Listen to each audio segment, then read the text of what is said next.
જય શ્રી કૃષ્ણ વિદ્યાર્થીઓ, આપણે ધોરણ ત્રીજું અને એમાં વિષય ગણિત.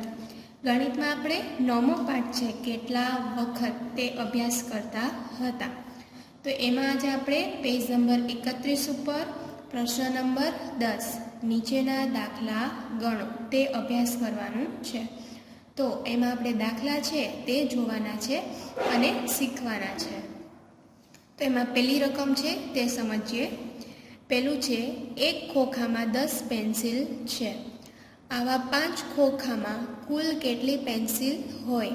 એટલે એક ખોખામાં કેટલી છે તો કે 10. તો અહીં આપણે લખવાનું કે 10 ગુણ્યાની નિશાની કરવાની. અને આવા કેટલા ખોખા છે? 5 ખોખા છે, તો એને બાજુમાં લખવાનું 5. એટલે 10 ગુણ્યા 5. પછી બરાબરની નિશાની કરવાની અને કુલ કેટલી પેન્સિલ હોય એટલે છેલ્લે આપણે કુલ કેટલી પેન્સિલ હોય તે શોધવાનું છે. તો 10 ગુણ્યા 5, તો 10 5 કેટલા થાય તો કે 50. જેમ મેં કીધું તો એમ કે આ બધા દાખલા કરવામાં ઘડિયા આવડવા જરૂરી છે. એટલે 10 ગુણ્યા 5 એટલે 50. તો આપણે એ નીચે લખવાનું કે ખોખામાં કુલ 50 પેન્સિલ હોય. આવી રીતના નીચે લખી પણ દેવાનું ને ઉપર આવી રીતના ગણતરી પણ દર્શાવવાની. એવી રીતના આપણે બીજો દાખલો જોઈએ. બીજી રકમ છે, એક વર્ગખંડમાં 9 પાટલીઓ છે. પાટલીઓ એટલે બેન્ચની વાત કરેલી છે કે એક વર્ગખંડમાં 9 બેન્ચ છે. આવા 7 વર્ગખંડમાં કુલ કેટલી પાટલીઓ હોય? એટલે આવા હજી 7 વર્ગખંડ છે. વર્ગખંડ એટલે ક્લાસ. આવા હજી 7 ક્લાસ છે, તો કુલ કેટલી પાટલીઓ એટલે કુલ કેટલી બેન્ચ હોય? એટલે આપણે લખવાનું કે 9 ગુણ્યા 7 બરાબર કેટલા થાય તો આપણે તે જોવાનું.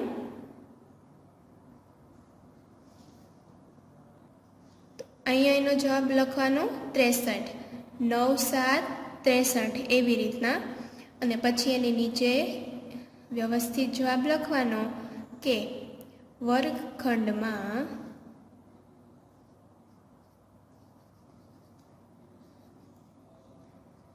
કુલ 63 પાટલીઓ હોય. આવી રીતના. પછી દાખલા નંબર 3, એક થપ્પીમાં 4 પુસ્તકો છે. એટલે એક જગ્યાએ 4 પુસ્તકો રાખેલી છે અને એક થપ્પીમાં 4 જ પુસ્તક છે. આવી 8 થપ્પીમાં કુલ કેટલા પુસ્તકો હોય? એટલે 4 પુસ્તકો અને એવી કેટલી થપ્પી છે તો કે 8. એવી રીતના. તો કે 4 ગુણ્યા 8 બરાબર કેટલા થાય? તો 4 8 કેટલા થાય તો કે 32. તો અહીં આપણે જવાબ લખવાનો કે કુલ થપ્પીમાં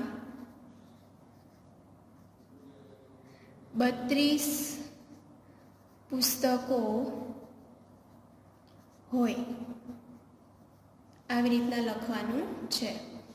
પછી દાખલા નંબર 4, એક સફરજનના રૂપિયા 5 હોય તો 6 સફરજનની કિંમત કેટલી થાય?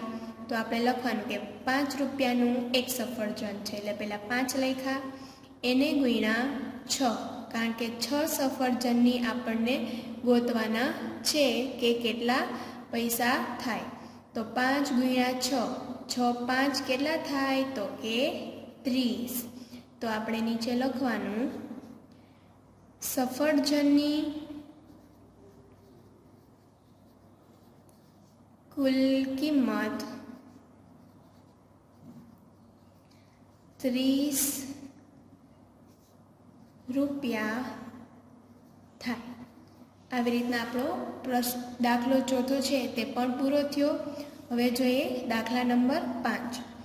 એક બાળકને 2 ચીકુ આપ્યા, એટલે આપણે લખવાનું અહીંયા 2, એને ગુણ્યા તો 9 બાળકોને વહેંચવા કેટલા ચીકુ જોઈએ?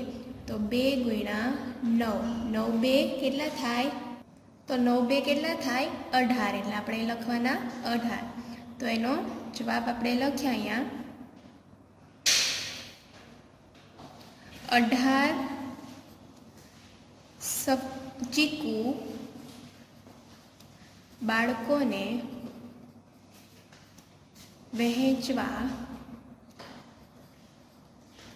જોઈએ. આવી રીતના 5મા દાખલાનો જવાબ થયો. પછી 6, એક મોટરમાં 5 માણસો બેસી શકે, તો 7 મોટરમાં કેટલા માણસો બેસી શકે? તો 5 ગુણ્યા 7, 5 7 કેટલા થાય? તો કે 35. તો એનો જવાબ કે મોટર કારમાં કુલ 35 માણસો બેસી શકે. 7 મોટર ભેગી થાય પછી બધાયમાં 35 માણસો ટોટલ મોટર કારમાં બેસી શકે. તો આવી રીતના વિદ્યાર્થીઓ આપણે છે એ અહીંયા પ્રશ્ન નંબર 20મો છે તે પણ પૂરો કર્યો. તો હવે આપણે બાકીનું છે તે આપણે આવતા વિડીયોમાં શીખશું. મેં જેવી રીતના દાખલા શીખવાડ્યા છે એવી જ રીતના તમારે પણ તમારી સ્વાધ્યાય પોથીમાં લખવાના છે.